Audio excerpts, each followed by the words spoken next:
అది 2011 north Korea దేశానికి కొత్తగా కిమ్ జాంగ్ ఉన్ అధ్యక్షుడిగా బాధ్యతలనేవి తీసుకున్నారు. మరియు ఆయన చంపటానికి ఫుడ్ పాయిజన్ కూడా చాలామంది చేశారు. మరియు దీంతో పాటుగా ఆయన సెక్యూరిటీ అనేది ఎప్పటికప్పుడు అప్గ్రేడ్ అవుతూ ఉంటుంది. దీంతో పాటుగా ఆయన కోసం పనిచేసే సెక్యూరిటీ ఆఫీసర్స్ వాళ్ళ ప్రాణాలని కూడా లెక్క చేయకుండా కిమ్ జాంగ్ ఉన్ని మాత్రమే కాపాడటానికి వాళ్ళు సిద్ధంగా ఉంటారు. మరియు దీంతో పాటుగా కిమ్ జాంగ్ ఉన్ని ఇప్పుడు దాకా చంపాలని చాలామంది ప్రయత్నించారు. మరియు ఇంత అడ్వాన్స్ టెక్నాలజీ ఉన్నప్పటికి కూడా కిమ్ జాంగ్ ఉన్ని ఇప్పుడు దాకా చంపలేకపోయారు. మరియు ఆయనకి చాలా లేయర్స్ ఆఫ్ సెక్యూరిటీ అనేది ఉంటుంది. మరియు ఈరోజు వీడియోలో ఈ సెక్యూరిటీ గురించి మనం తెలుసుకుందాం. కిమ్ జాంగ్ ఉన్ని చంపటం అంటే అంత సులభమైంది కాదు. ఎందుకంటే నార్త్ కొరియా దేశంలో ఉండే అధ్యక్షుడు అతనికి 24/7 హై సెక్యూరిటీ అనేది విధిస్తారు. అతను ఏ దేశానికి వెళ్ళినా సరే కూడా పర్సనల్ టాయిలెట్ అనేది ఆయన తీసుకొని వెళ్తారు. మరియు దీంతో పాటుగా ఎవరికి ఆయన దగ్గర ఉండే డిసీజెస్ గురించి కూడా తెలియదు. దీంతో పాటుగా ఏ సిస్టమ్ అన్నా హ్యాక్ చేయడానికి ఒక హ్యాకర్ టీం అనేది రెడీగా ఉంటుంది. మరియు దీంతో పాటుగా కిమ్ జాంగ్ ఉన్ని ఎప్పటికప్పుడు సెక్యూరిటీ అనేది అప్గ్రేడ్ చేస్తూ ఉంటారు. కొన్ని వందల లేయర్ల ఆఫ్ సెక్యూరిటీ అనేది కిమ్ జాంగ్ ఉన్కి పెడతాం అయితే జరుగుతుంది. వాళ్ళ దేశ అధ్యక్షుని కాపాడటం కోసం వాళ్ళు ఎంతకన్నా తెగిస్తారు. ఇప్పుడు దాకా అమెరికా ప్రతి ఒక్క దేశం మీదకి ఎదురెళ్తుంది, కానీ ఒక నార్త్ కొరియా దేశానికి మాత్రమే ఎదురెళ్ళలేకపోయింది. ఎందుకంటే కిమ్ జాంగ్ ఉన్ దగ్గర ఎప్పటి నుంచో న్యూక్లియర్ మిసైల్ అనేది నేను అమెరికా మీద లాంచ్ చేస్తా అని చెప్పాడు. అవసరమైతే కిమ్ జాంగ్ ఉన్ లెక్క చేయకుండా మిసైల్ అనేది లాంచ్ చేస్తాడు. ఎందుకంటే అతను ఎప్పటికప్పుడు తన సెక్యూరిటీ అనేది అప్గ్రేడ్ చేసుకోవడంతో పాటు వాళ్ళు ఎక్కువగా మిసైల్స్ అనే టెస్టింగ్ అనేది చేస్తారు. మరియు దీని కారణంగా జర్రాంది జరిగిందంటే అమెరికా చాలా భారీ మూల్యం అనేది చెల్లించుకుంటుంది. కాబట్టి సెక్యూరిటీ విషయంలో కూడా చాలా జాగ్రత్తగా ఉంటాడు కిమ్ జాంగ్ ఉన్.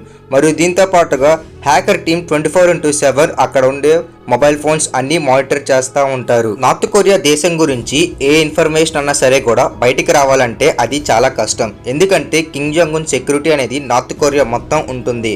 మరియు కిమ్ జాంగ్ ఉన్కి మాత్రమే పర్సనల్ సెక్యూరిటీగా 90,000 మంది నియమించబడతారు. మరియు వీళ్ళు సెక్యూరిటీ అనేది చాలా ఎక్కువగా ఇస్తారు కిమ్ జాంగ్ ఉన్కి. మరియు దీంతో పాటుగా వీళ్ళు మిస్టీరియస్ డ్రెస్ అనేది వేసుకుంటారు. బ్లాక్ కలర్ సూట్లు మరియు వైట్ కలర్ షర్ట్లు మాత్రమే వీళ్ళు ధరిస్తారు. మరియు దీంతో పాటుగా నార్త్ కొరియా మొత్తం మీద వాళ్ళ స్పై ఏజెంట్స్ అనే వాళ్ళు ఉంటారు. కిమ్ జాంగ్ ఉన్ దగ్గర ఎవరైతే బాడీ గార్డ్స్గా ఉంటారో వాళ్ళ హిస్టరీ ప్రొఫైల్ అనేది చెక్ చేయడం అయితే జరుగుతుంది.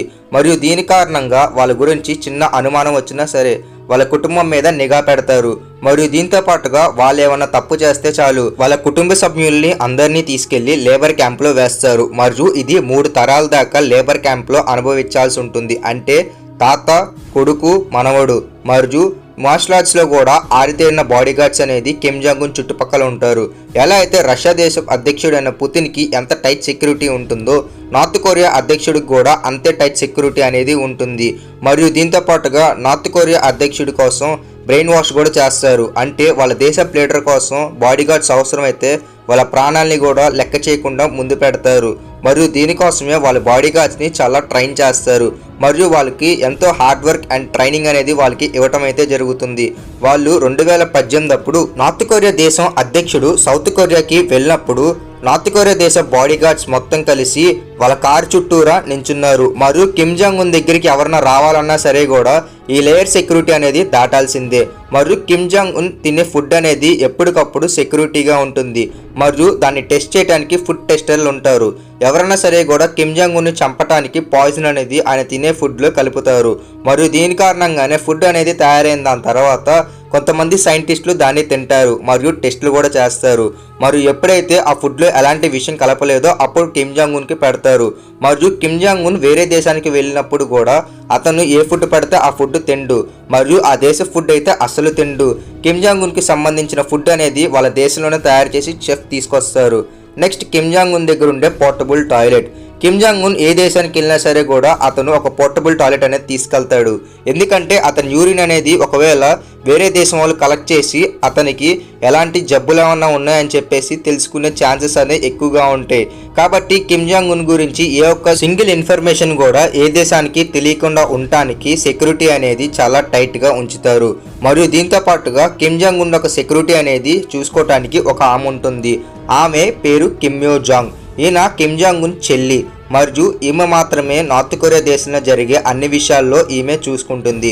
మరియు దీంతో పాటుగా కిమ్ జాంగ్ ఉన్ ఒక డైలీ ప్లాన్స్ మరియు కిమ్ జాంగ్ ఉన్ ఏ ఫుడ్ తినాలి మరియు కిమ్ జాంగ్ ఉన్ చుట్టుపక్కల ఎంతమంది సెక్యూరిటీ ఉండాలి కూడా ఈమె డిసైడ్ చేస్తుంది. మరియు కిమ్ జాంగ్ ఉన్ చుట్టుపక్కల 90,000 మంది సెక్యూరిటీ ఉంటుంది అని మాత్రమే మనకు తెలుసు, కానీ అంతకంటే ఎక్కువగా ఉంటారు.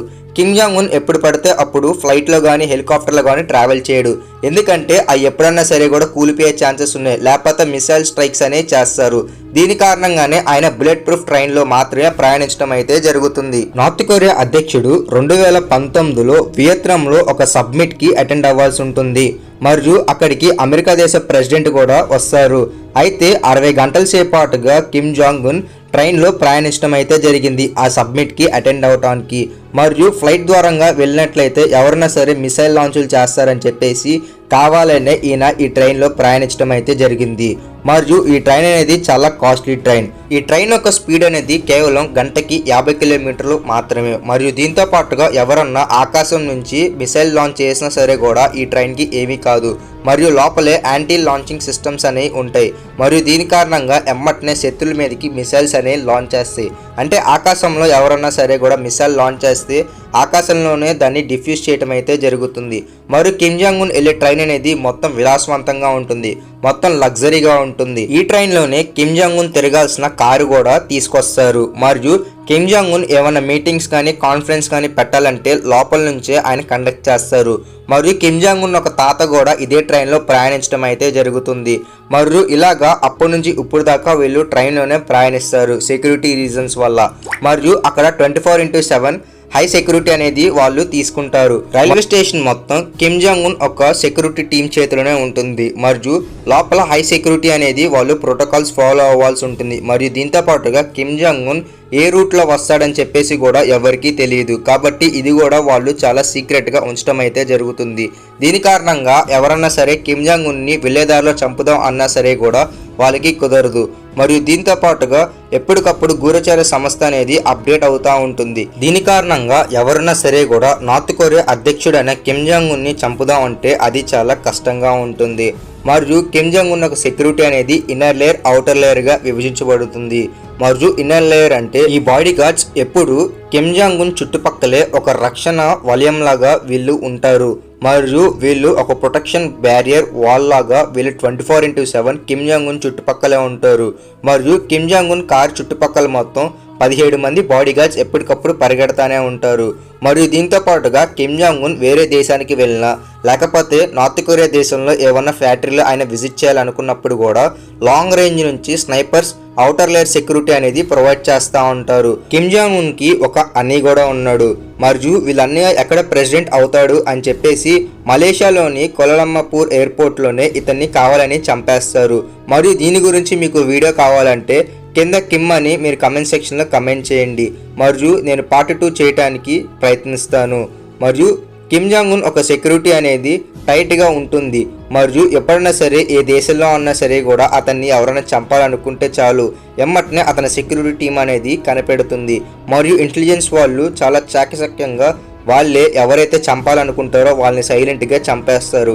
మరియు ఆ దేశం వాళ్ళకు కూడా ఈ విషయం గురించి చెప్పరు. మరియు ఏ ఆపరేషన్ అయినా సరే కూడా వేరే దేశంతో చేయాలంటే వాళ్ళు అసలు ఒప్పుకోరు. మరియు సీక్రెట్ సర్వీస్ ఏజెంట్లు ఎప్పటికప్పుడు ఆపరేషన్ అనేది పూర్తి చేస్తారు. మరియు కిమ్ జాంగ్ ఉన్ని ఇప్పుడు దాకా ఎంతో మంది చంపుదాం అనుకున్నారు. మరియు ఎవరైతే అతను అసాసిన్ చేయాలనుకున్న ప్రతి ఒక్కరిని కిమ్ జాంగ్ ఉన్ చంపేశాడు. 2017లో కిమ్ జాంగ్ ఉన్ని చంపటానికి ఒక ప్లాన్ అనేది రెడీ చేశారు. ఆ ఆపరేషన్ పేరు వచ్చేసి జూపిటర్. మరియు ఈ ప్లాన్ అనేది సౌత్ కొరియా మరియు అమెరికా దేశం వాళ్ళు చేయటం అయితే జరిగింది. మరియు ఈ ప్లాన్కి సంబంధించిన మొత్తం ఇన్ఫర్మేషన్ అనేది నార్త్ కొరియా ఒక సీక్రెట్ ఏజెన్సీ అనేది కనుక్కోవటం అయితే జరిగింది. మరియు వీళ్ళు ఆరోపించడం అయితే కూడా జరిగింది. మరియు దీని కారణంగానే నార్త్ కొరియా ఒక లీడర్ సెక్యూరిటీ అనేది ఎప్పటికప్పుడు చాలా పటిష్టంగా ఉంటుంది. మరియు దీంతో పాటుగా నార్త్ కొరియా దేశంలో ఒక ప్రత్యేకమైన హ్యాకర్ టీం కూడా ఉంది. వీళ్ళ గురించి చెప్పాలంటే ఈ వీడియో లెంత్ అనేది చాలా పెరుగుతుంది. మరియు వీళ్ళ కోసమే ఒక సపరేట్ వీడియో అనేది నేను చేస్తాను. మరియు వీళ్ళు ఎంత హై సెక్యూరిటీ అనేది మెయింటైన్ చేస్తారంటే ఎలాంటి సిస్టమ్ అన్నా సరే కూడా వీళ్ళు ఈజీగా కొలాప్స్ చేయటం అయితే జరుగుతుంది. మరియు ఇప్పటికే చాలా దేశం యొక్క ఇంటెలిజెన్స్ అనేది వీళ్ళు హ్యాక్ చేయటం అయితే జరిగింది. మరియు వీళ్ళు నార్త్ కొరియా దేశం చుట్టుపక్కల మొత్తం ఒక పెద్ద నెట్వర్క్ అనేది ఉంటుంది. నార్త్ కొరియా దేశం ఏజెంట్లు అనేవాళ్ళు ప్రతి దేశంలో హైర్ ఆఫీషియల్గా పనిచేయటం అయితే జరుగుతుంది. మరియు ఆ దేశం వాళ్ళకు కూడా తెలియదు వాళ్ళ పక్కన ఉంది నార్త్ కొరియా ఏజెంట్ అన్న విషయం. మరియు ఇప్పుడు దాకా నార్త్ కొరియా ప్రెసిడెంట్ని ఎవరైనా సరే చంపాలనుకుంటే చాలు వాళ్ళు ఎమ్మటనే నెట్వర్క్ అనేది యూజ్ చేసి చంపేస్తారు. మరియు నార్త్ కొరియా దేశ అధ్యక్షుడు నిజానికి అవ్వాల్సింది కిమ్ జాంగ్ ఉన్ కాదు, వాళ్ళ అన్నయ్య. అయితే వాళ్ళ అన్నయ్యని కావాలని చెప్పేసి అతను చంపించేస్తాడు. మరియు ఈ విషయం అనేది నార్త్ కొరియా దేశంలో ఉండే హైయర్ అఫీషియల్స్కి కూడా తెలియదు. మరియు సీక్రెట్ సర్వీస్ ఏజెన్సీకి కూడా చాలా మందికి ఈ విషయం అనేది తెలియదు. మరియు ఎప్పటికప్పుడు సెక్యూరిటీ అప్గ్రేషన్లో ఉండటంతో పాటుగా సీక్రెట్ సర్వీస్ ఏజెంట్స్ అనేవాళ్ళు 24/7 ఎప్పుడు ఎక్కడ పనిచేస్తారనేది ఎవ్వరికీ తెలియదు. మరియు వాళ్ళు రావటం అనేది సీక్రెట్గానే ఉంటుంది, వాళ్ళు వెళ్ళిపోవటం అనేది కూడా ఎవ్వరికీ తెలియదు. మరియు ఇప్పుడు దాకా నార్త్ కొరియా అధ్యక్షుడిని ఇప్పటికీ చంపాలని చెప్పేసి ఎంతోమంది ప్రయత్నించారు. మరియు ఈ లిస్ట్లో ప్రపంచంలోనే అగ్రదేశం అయిన అమెరికా కూడా ఉంది. అమెరికా దేశం కూడా ఎలా అన్నా సరే కిమ్ జాంగ్ ఉన్ని చంపాలని చెప్పేసి ఆయన తినే ఫుడ్లో విషం అనేది కలిపింది. కానీ కిమ్ జాంగ్ ఉన్ లక్ అనేది చాలా ఎక్కువగా ఉంది కాబట్టి కిమ్ జాంగ్ ఉన్ బతికిపోయాడు. మరియు కిమ్ జాంగ్ ఉన్ సెక్యూరిటీ కూడా ఎప్పటికప్పుడు టైట్గా ఉండటం మరియు శాటిలైట్ ఇన్ఫర్మేషన్ అనేది ఎప్పటికప్పుడు హెడ్ క్వార్టర్స్కి చేరవేస్తూ ఉంటారు. మరియు దీని కారణంగానే ఎవరైనా సరే ల్యాండ్ మైన్స్ పెట్టినట్లయితే ఆయన వెళ్ళే దారిలో కూడా అవి ఏ ఇంపాక్ట్ అనేది క్రియేట్ చేయవు. మరియు ఇప్పుడు దాకా కిమ్ జాంగ్ ఉన్ ఒక సెక్యూరిటీ అనేది 90,000 మంది మనం చెప్పుకున్నాం. కానీ ఇది ఒక స్ట్రక్చర్ మాత్రమే. కిమ్ జాంగ్ ఉన్కి పనిచేయడానికి చాలామంది ఉంటారు. మరియు దీంతో పాటుగా కిరాయి గుండాలు కూడా ఉంటారు. కిమ్ జాంగ్ ఉన్ ఇప్పుడు దాకా ప్రతి ఒక్క అసాసినేషన్ నుంచి చాలా ఈజీగా తప్పించుకున్నారు. మరియు కిమ్ జాంగ్ ఉన్ గురించి ఎవరైనా సరే కూడా ఇన్ఫర్మేషన్ ఎక్కువగా కనిపెడదాం అనుకున్నా సరే కూడా నార్త్ కొరియాలో ఆ విషయాలన్నీ చెల్లవు. ఎందుకంటే నార్త్ కొరియా దేశం మొత్తం ఎప్పటికప్పుడు కిమ్ జాంగ్ ఉన్కి సంబంధించిన ఏజెంట్స్ అనేవాళ్ళు ఉంటారు. కిమ్ జాంగ్ ఉన్కి సంబంధించిన ఏ సెన్సిటివ్ ఇన్ఫర్మేషన్ అన్నా సరే కూడా నార్త్ కొరియా దేశం బయటికి రావటం అయితే జరగదు. ఎందుకంటే నార్త్ కొరియా మొత్తం కిమ్ జాంగ్ ఉన్ చేతిలోనే ఉంటుంది. మరియు చుట్టుపక్కల మొత్తం ఎప్పటికప్పుడు ఆ దేశంలో ఏజెంట్సే ఉంటారు. కాబట్టి సీక్రెట్ ఏజెంట్స్ చాలా ఎక్కువ మంది కిమ్ జాంగ్ ఉన్ గురించి పనిచేయటం అయితే జరుగుతుంది. వాళ్ళ దేశంలో చిన్న తిరుగుబాటు వద్దామన్నా సరే కూడా అది అవ్వదు. ఎందుకంటే ఇప్పటికే అమెరికా చాలాసార్లు ప్రయత్నించింది ఎలానా సరే తిరుగుబాటు అనేది తీసుకొద్దామని చెప్పేసి, కానీ అది ఎప్పటికప్పుడు ఫెయిల్ అవుతూనే ఉంది. ఫ్రెండ్స్, ఈరోజు ఈ వీడియో వల్ల మీరు ఎంతో కొంత ఇన్ఫర్మేషన్ అనేది నా ద్వారంగా తెలుసుకున్నారు అనుకుంటున్నాను. వీడియో నచ్చితే ఒక లైక్ అనేది చేయండి. మా ఛానల్ని మీలో ఎవరైనా ఫస్ట్ టైం కనుక చూసినట్టయితే ఛానల్ని సబ్స్క్రైబ్ చేసుకొని పక్కన బెల్ ఐకాన్ అనేది ఆన్ చేయండి. ఇలాంటి ఇంట్రెస్టింగ్ వీడియోస్ అనేవి మన ఛానల్లో ఎన్నో ఉన్నాయి, ఒకసారి చూడండి. చివరిదాకా చూస్తాం. మీ అందరు చాలా